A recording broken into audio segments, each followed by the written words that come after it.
All right, we are down to our last problem set, and this is solving multi-step quadratic problems.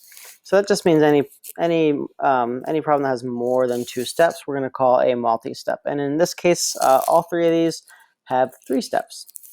And all multi-step problems come down to making sure you really understand what order to do things. And this is review. We did this a little bit in a previous video. We talked about our PEMDAS. Okay. So we use PEMDAS in order to evaluate a problem. Or in order to simplify a problem. You go in reverse in order to solve. So you go this way to simplify, this way to solve. So really we're thinking of it as SAD, MEP. So I like to write that in the right order so I'm not getting mixed up there. So we have subtraction, addition, division, multiplication, exponents, and parentheses. Now the thing is just also remember that these two, addition and subtraction, actually go together, and so do division and multiplication. Both of those you just do whatever comes first, left to right. If you have both addition and subtraction, you would just go from left to right. Same thing with division and multiplication. Anyway, let's go ahead and follow this. So what do I do first here? I know I need to get the x by itself. So what do I need to do first? Well, I'm going to do subtraction or addition if I have any. Yeah, we have minus, so that's the first thing I need to do. So I need to add 1 to both sides.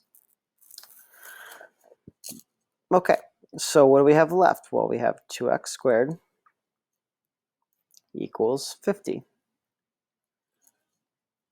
Okay, so now, okay, I'm going to move on to division multiplication. Do I have any multiplication here? Well, I notice that we have 2x squared, so that's 2 times x. Right? So that's our multiplication right there, is that 2. So we need to get rid of that by using division. That's multiplication. We need to use division. Got to do it to both sides. 2 divided by 2 is 1. So they effectively cancel out because 1 times x squared is just x squared. So that's why that works, is because 2 divided by 2 is 1. So what we're going to have is x squared equals 50 divided by 2, which is 25. Okay, we're not quite done because we still have the squared, and that's where we get to our exponents down here. So I'm going to remember that I'm going to use my inverse operation. The inverse of squaring is square root. Do that to both sides. Those cancel out. We're left with x equals the square root of 25, which is 5. Most of us probably know that.